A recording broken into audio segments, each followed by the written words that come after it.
Namun Rasulullah Shallallahu Alaihi Wasallam ketika membantu kesibukan dalam rumah tangga, Rasulullah mengatakan, aku tidak mengenal kamu dan kamu tidak mengenalku kecuali kepada Allah Subhanahu Wa Taala. Artinya, kalau sudah masuk waktu sholat, mereka langsung menghadap kepada Allah Subhanahu Wa Taala. Allahumma salli ala Sayyidina Muhammad wa ala. Ini adalah keteladanan yang harus kita teladani. Bagaimana cara menteladaninya? Cara menteladani itu, ma'asyarul hadirin wal hadirat rahimakumullah, harus kita mempelajari terlebih dahulu siapa itu Rasulullah. Sementara kita ini kurang sabar, sering membuli, sering mengumpat dan sebagainya. Itu pekerjaan kita. Rasulullah Shallallahu Alaihi Wasallam disebutkan di dalam sebuah syair, seorang penyair top, dia mengubah riwayat Rasulullah Shallallahu Alaihi Wasallam dan berjumpa dengan Rasulullah secara yaqadatan. Berjumpa dengan Rasulullah itu bukan hanya mimpi, tapi dia secara langsung berhadapan dengan Rasulullah Shallallahu Alaihi Wasallam. Dengan begitu indahnya, katanya, di saat melihat wajah Rasulullah, dan dia tidak berani menghadap, bertatapan muka, melihat, tapi dia langsung dengan begitu hebatnya muka Rasulullah Sallallahu Alaihi Wasallam, dia menundukkan kedua matanya. Namun dia mengetahui begitu hebatnya, beliau menyatakan apa? Kamulat mahasinuhu walau ahdatsana. Begitu indahnya, sempurnanya tubuh wajah Rasulullah Sallallahu Alaihi Wasallam, indahnya.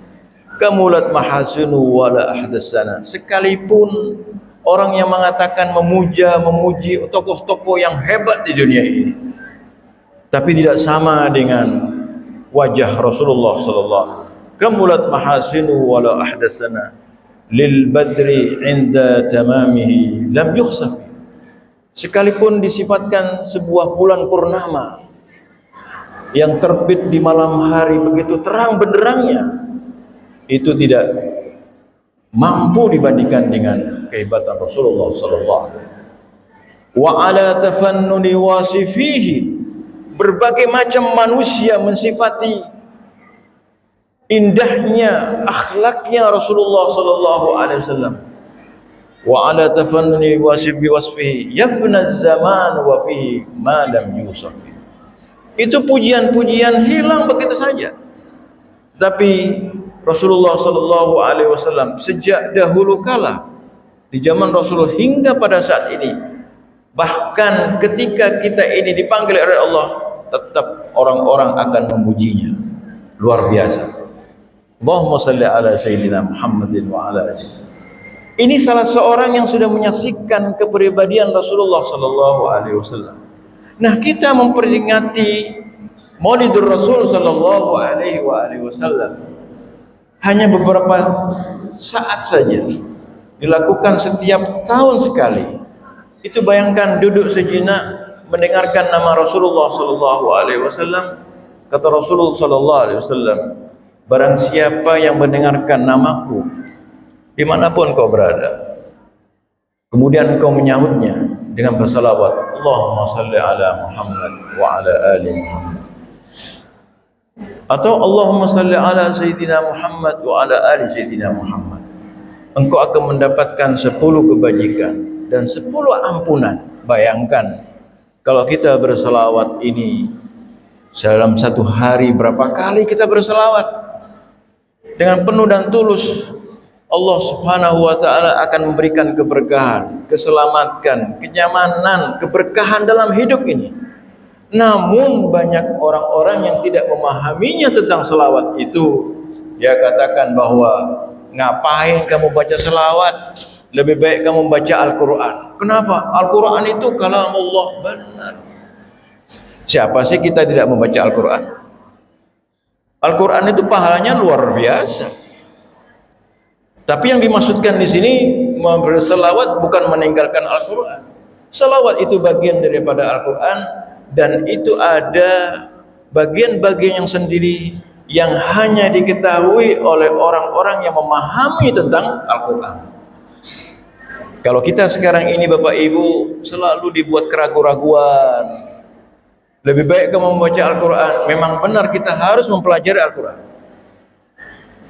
Kita harus memahami Al-Quran. Namun semuanya itu kata Rasulullah sallallahu alaihi wasallam, jikalau engkau mempelajari Al-Quran dan memahaminya, kemudian kamu berselawat kepadaku, salah satu wasilah engkau akan mendapatkan keberkahan dan syafaat.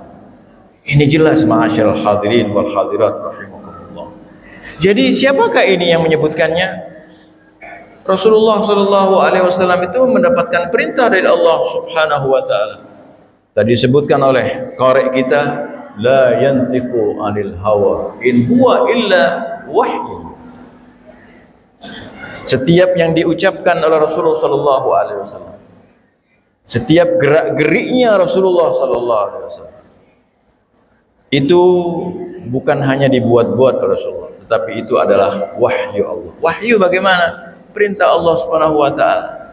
Maka Bapak Ibu yang dirahmati oleh Allah Subhanahu wa taala, banyak manusia yang di dunia yang dikebutkan tokoh-tokoh luar biasa, memuji tokoh-tokohnya, tapi di saat dia mempelajari tentang kepribadian Rasulullah sallallahu alaihi wasallam yang mendapatkan gelar al-ummi. Apa ummi itu Bapak Ibu?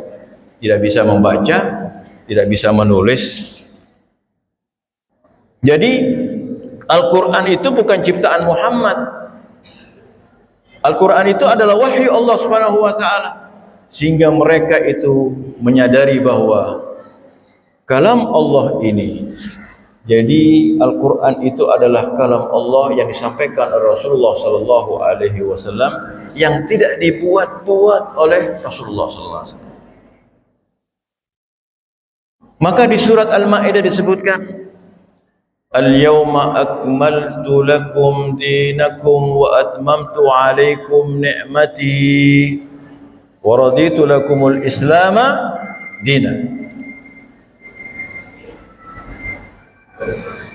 Kita sering mendengarkan dan sering kita membacakan di surat Al-Maidah. Al-yawma, pada saat ini.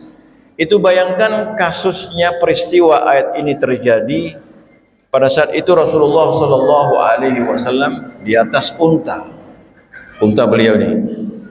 Dia menyampaikan ribuan para sahabat. Dia sampaikan apa? Karena di antara mereka ini para sahabat bingung. Bagaimana kita ini, situasi dan kondisi pada saat sekarang. Kondisi Rasulullah sallallahu alaihi wasallam tidak seperti biasanya dan sebagainya. Siapa akan mau mewakili Rasulullah sallallahu alaihi wasallam? Pada saat itulah Rasulullah sallallahu alaihi wasallam menyampaikan pada haji wada, perpisahan. Artinya apa? Menunjukkan bahwa Rasulullah sallallahu alaihi wasallam tidak akan lama lagi akan meninggalkan kita. Turunlah ayat Al-yawma, pada hari ini. Dipakai, wahai para sahabat-sahabatku, ketahuilah pada hari ini akmaltu lakum, telah aku sempurnakan bagimu ajaran-ajaran. Al-yawma akmaltu lakum dinakum, ajaran agama-agamamu, maksudnya adalah Islam. Rasulullah menyampaikan kepada para sahabatnya berkali-kali, Al-yawma akmaltu lakum dinakum wa atmamtu alaikum, dan aku telah sempurnakan ajaran-ajaran Islam kepadamu ini. Jadi al-yawma akmaltu lakum dinakum wa atmamtu alaikum ni'mati wa raditu lakumul Islam dinan. Yang direlakan, diterima oleh Allah Subhanahu wa taala adalah Islam saja. Ini menunjukkan bahwa kesempurnaan agama itu memiliki sifat-sifat. Bagaimana sifat-sifatnya ini? Ini saya akan jelaskan sekarang. Pertama adalah melihat kepribadiannya. Kepribadian Rasulullah sallallahu alaihi wasallam disebutkan adalah seorang sempurna, insan kamil. Bagaimana memahami tentang insan kamil? Insan kamil ini dari sisi zahir dan batinnya, organ tubuhnya itu hampir sama kita. Tetapi di bawah monitoring Allah Subhanahu wa taala. Artinya apa?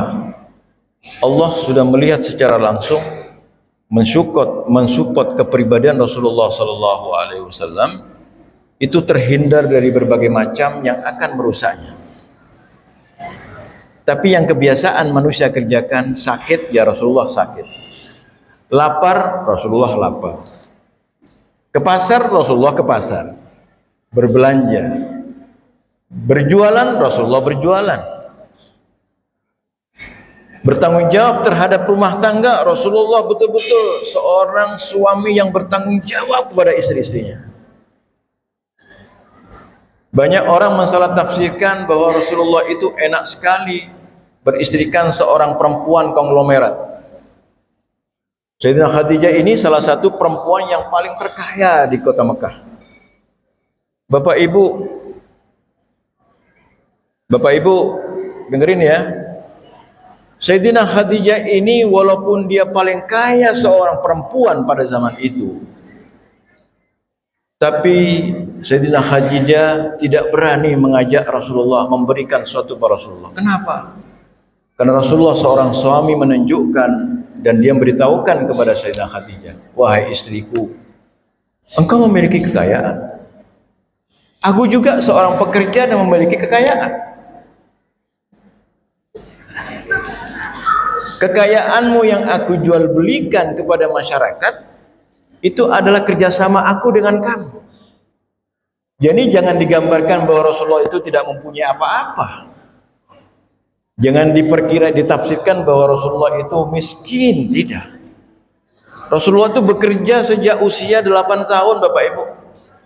Apa sih pekerjaannya? Dia menyampaikan kepada kakeknya Abu Talib.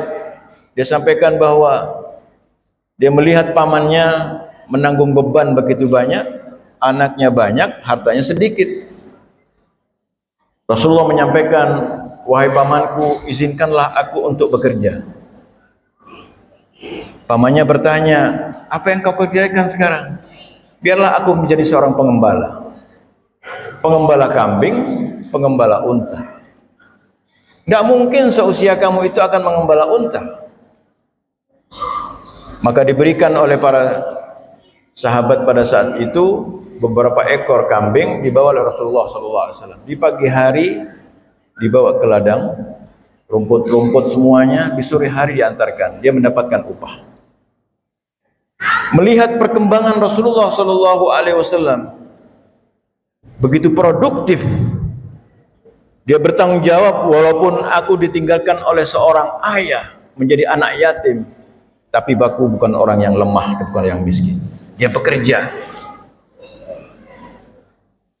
Melihat perkembangan Muhammad Rasulullah sallallahu alaihi wasallam, maka Abu Talib ini dengan Sayyidina Khadijah berkelana mengembangkan bisnisnya ke kota-kota terdekat sampai ke negeri Syam. Bayangkan Rasulullah ini seorang ahli negosiasi dalam perdagangan dan semuanya, itu pelopornya Rasulullah sallallahu alaihi wasallam. Sehingga melihat perkembangannya Rasulullah seperti itu, maka rasa cintanya Sayyidina Khadijah, seorang istri yang kaya ini, dia melihat bahwa suaminya betul-betul seorang pekerja yang cerdas, amanah, strategi dalam perdagangan. Maka pada saat itulah Sayyidina Khadijah mengatakan, ya Muhammad, hartaku ini walaupun milikku, engkau kembangkan hartaku ini sehingga berlebih berkembang daripada yang aku kembangkan. Itu adalah hakmu. Jadi Islam ini sudah menggarisbawahi seorang istri yang bekerja itu adalah harta kekayaannya punya istri. Seorang suami yang bekerja siang dan malam di kantor dan sebagainya, itu adalah kekayaan harta bendanya punya suami. Namun ada hak rumah tangga. Suami wajib menafkahi istrinya. Dan istri bukan hanya merasa kalau aku punya pekerjaan, mempunyai penghasilan setiap hari, setiap bulan, kemudian dia membiarkan suaminya tidak mau bekerja, itu salah besar. Dilarang dalam agama Islam itu. Kata Rasulullah sallallahu alaihi wasallam, hukukuz zauj, hak-hak seorang suami terhadap istri itu sudah ditandaskan di dalam syariat. Begitu juga hukukuz zaujah, hak-hak seorang istri terhadap suaminya itu semua ditandaskan dalam Al-Qur'an. Maka pada saat itu Rasulullah sallallahu alaihi wasallam menunjukkan sebagai seorang suami yang bertanggung jawab di hadapan istrinya, seorang Khadijah yang kaya, cantik. Walaupun dalam riwayat itu sudah umur 40 tahun, tapi kecantikannya luar biasa pada saat itu. Bintangnya seorang wanita di kota Quraisy, di kota Mekah pada saat itu, itulah Sayyidina Khadijah alaihissalam. Paling kaya akhlak dan cinta kebajikan. Maka istri Rasulullah Sayyidina Khadijah ini menyampaikan kepada suaminya, ayo kita kembangkan usaha ini. Maka Rasulullah sallallahu alaihi wasallam dengan strateginya berbisnis, berdagang dengan berdasarkan kejujuran. Maka Rasulullah menghubungi rekan-rekannya untuk menjadi marketing menjual dagangan-dagangan tersebut. Bertambah perkembangan bisnisnya Rasulullah sallallahu alaihi wasallam. Itu di usia 12 Bapak Ibu, sampai di usia 25 tahun. Berkembanglah bisnis Rasulullah sallallahu alaihi wasallam. Apakah Rasulullah orang miskin? Tidak, memiliki kekayaan. Kekayaannya itu untuk mengembangkan dakwahnya Rasulullah sallallahu alaihi wasallam. Maka dikenallah di negara Syam ada seorang pengusaha muda yang luar biasa, memberikan pelajaran kepada kita ini tata cara berbisnis yang betul-betul manusiawi, tidak ada kebohongan, tidak ada penipuan dan lain sebagainya. Itu yang bernama Muhammad. Dikenal pada saat itu Muhammad Al-Amin. Jadi kalau orang nama Muhammad, walaupun pada saat itu ada nama Muhammad yang lain, tapi sifat yang dikenal oleh para orang-orang pada saat itu adalah Al-Amin. Apa Al-Amin itu? Terpercaya. Nah, kepercayaan ini yang dijaga oleh Rasulullah merupakan satu metode bagaimana kamu cara berbisnis supaya kamu betul-betul diakui oleh orang-orang banyak. Rezeki Allah akan datangkan kepadamu. Jadi ma'asyarul hadirin wal hadirat rahimakumullah. Di usia 25 tahun Rasulullah sebelum mendapatkan kenabian, itu Rasulullah mendapatkan instruksi kenabian itu di angka 25 tahun sekian sampai 40 tahun. Di 40 tahun Rasulullah sallallahu alaihi wasallam mendapatkan kenabian. Coba Bapak Ibu hitung ya. Rasulullah itu di usia 25 menikah dengan Sayyidina Khadijah.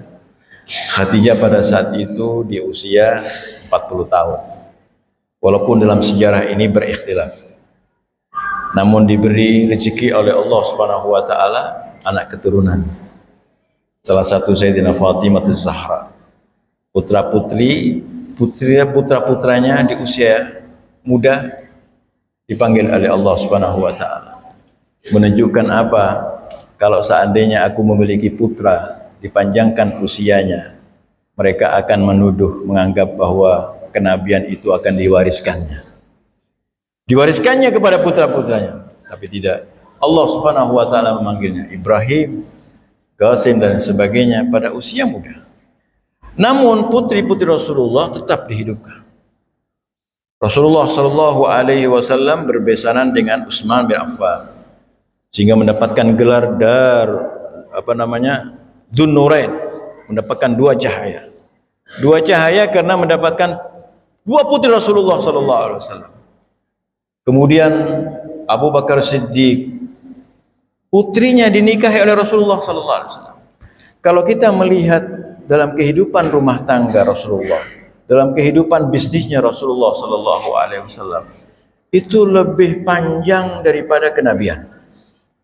Karena usia Rasulullah sallallahu alaihi wasallam sejak diutus usia pada 40 tahun, meninggal pada tahun 63 tahun, 13 tahun di Mekah, 10 tahun di Madinah. Hanya 23 tahun Bapak Ibu.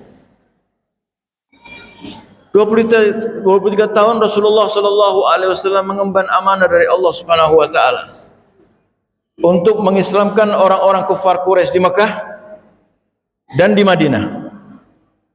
Coba kalau kita hitung usia Rasulullah Shallallahu Alaihi Wasallam, lebih panjang mana usia bisnisnya daripada kenabiannya.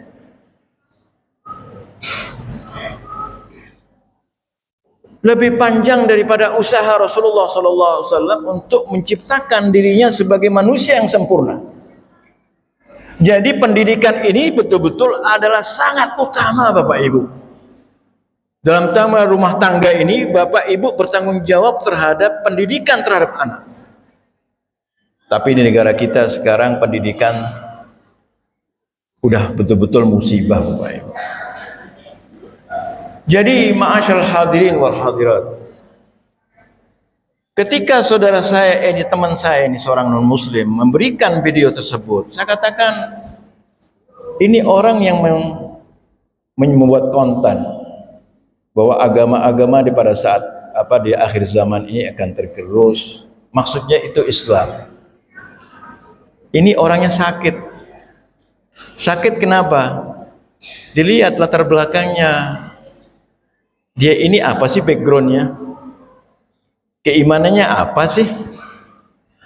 Pelajarannya gimana sih?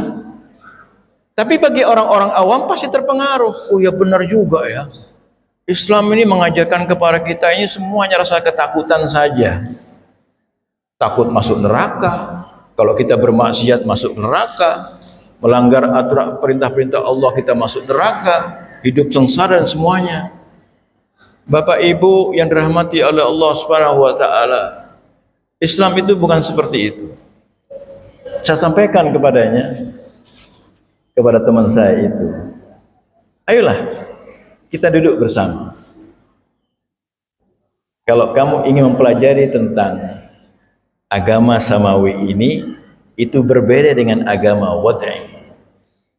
Ajaran Allah Subhanahu wa taala bersumberkan kepada yang sempurna, itu pasti ajarannya sempurna. Dibandingkan kita sebagai pengikutnya yang tidak sempurna, pasti kita ini banyak kekurangan. Kekurangan gimana? Harus kita belajar terus. Jangan sampai udah belajar satu kitab, dua kitab, sudah mengklaim bahwa dirinya udah paling pandai. Kadang-kadang kita ini sudah sekolah di tingkatan tinggi, mendapatkan titel profesor. Dia mengatakan bahwa aku sudah mengetahui tentang ilmu ini. Itu menunjukkan bahwa orang tersebut bodoh. Kenapa? Bapak Ibu yang dirahmati Allah Subhanahu wa taala. Ilmu itu semakin kita pelajari, semakin berkembang. Semakin menunjukkan diri kita ini semakin bodoh. Coba buktikan. Baca sebuah buku, baca aja. Kalau membaca sebuah buku jangan tergesa-gesa. Dengan kesabaran. Dengan cermat. Jangan langsung umpamanya sebuah buku yang besar, dia pelajari, udah dia selesaikan, terus dia mengatakan, oh saya sudah baca buku itu. Tapi dia tidak memahami isi buku itu. Karena setiap buku yang kita baca ini harus kita cermati huruf per huruf. Karena maksud dan tujuannya itu berbeda. Apalagi ajaran Islam. Jadi saya sampaikan bahwa Anda seorang dokter, saya juga di Mesir sudah 15 tahun saya belajar itu. Sebelum saya ke Mesir sudah belajar dengan orang-orang tua saya. Mempelajari buku-buku induk. Bayangkan kalau Bapak Ibu mempelajari sekarang buah hadis itu yang belasan jilid. Itu belum tentu kita menghatamnya. Menghatamnya belum tentu faham. Nah ini sekarang bayangkan asal usulnya dari mana gurunya, bagaimana cara memahami kitabnya, bagaimana cara mempelajari referensi dan sebagainya, langsung dia mengklaim bahwa dirinya paling pandai. Ini tidak dilakukan oleh baginda Rasulullah Sallallahu Alaihi Wasallam.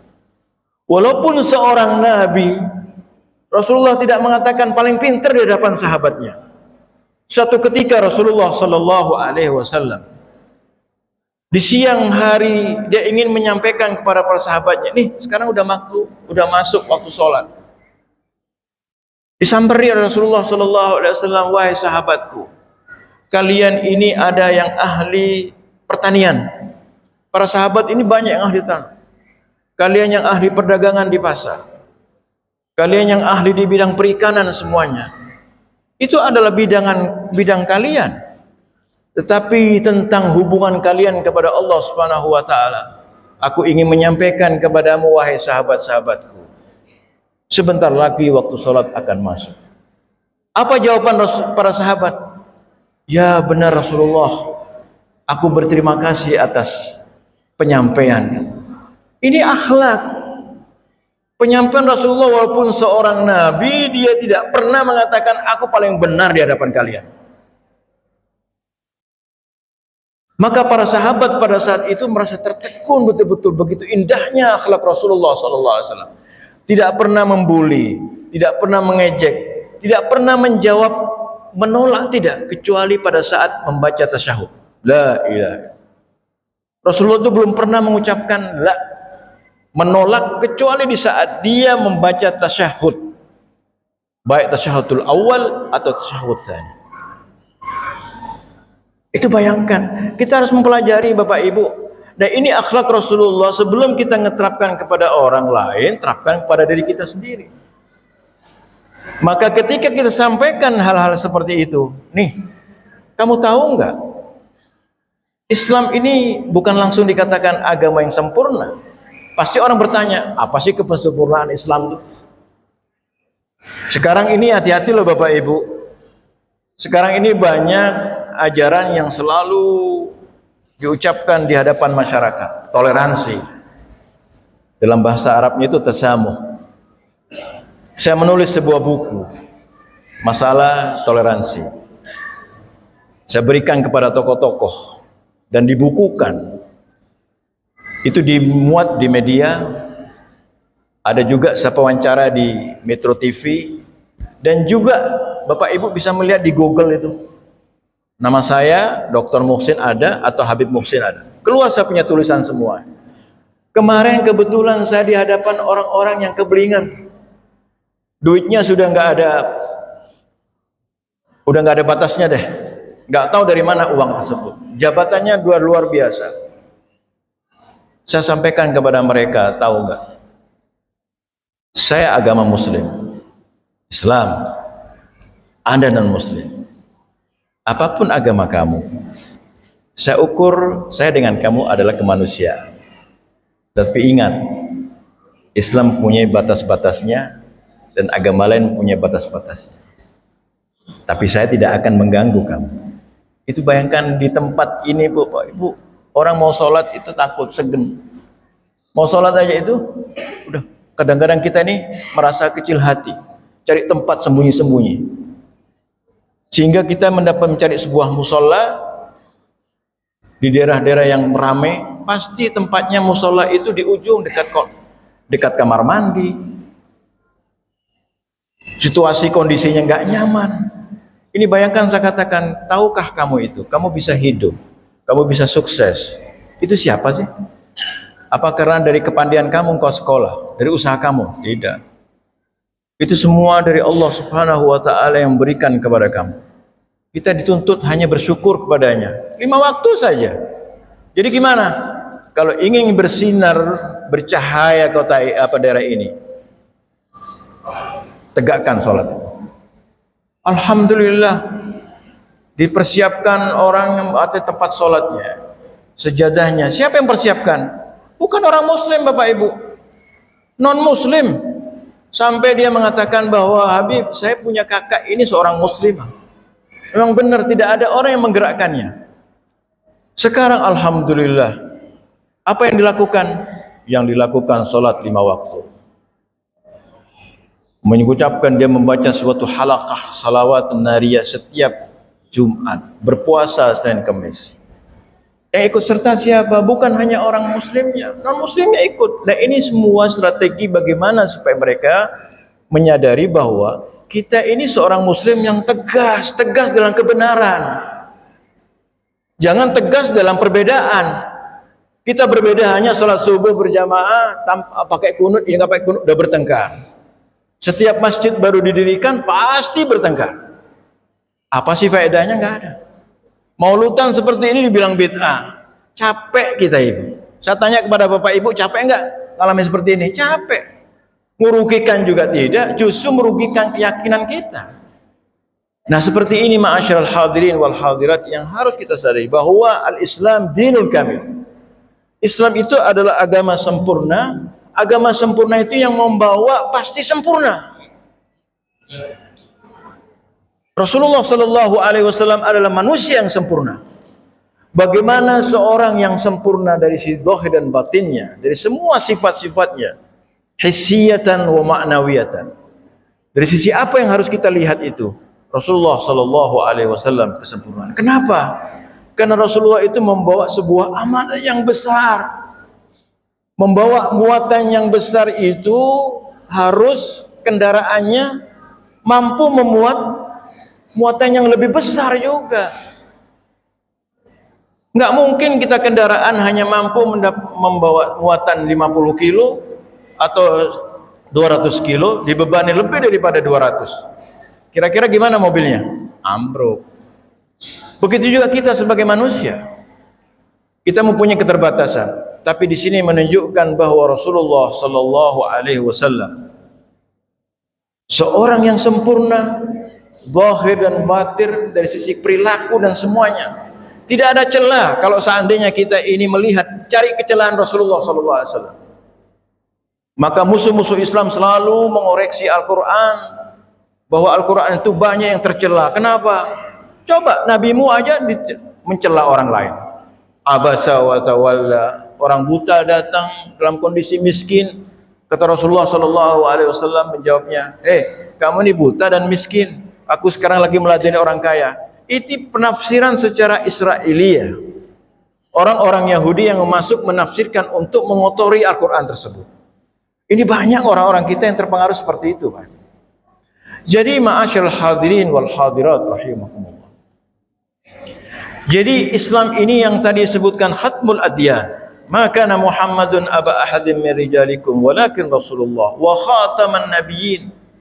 Udah enggak ada nabi setelah Rasulullah sallallahu alaihi wasallam. Enggak ada alasannya saya melanjutkan nabi ini karena dari sisi ruhaniyah, enggak ada. Jasadan wa ruhaniyan itu penutupnya ada Rasulullah sallallahu alaihi wasallam. Ini banyak orang sekarang mengaku nabi dan rasul sallallahu alaihi wasallam.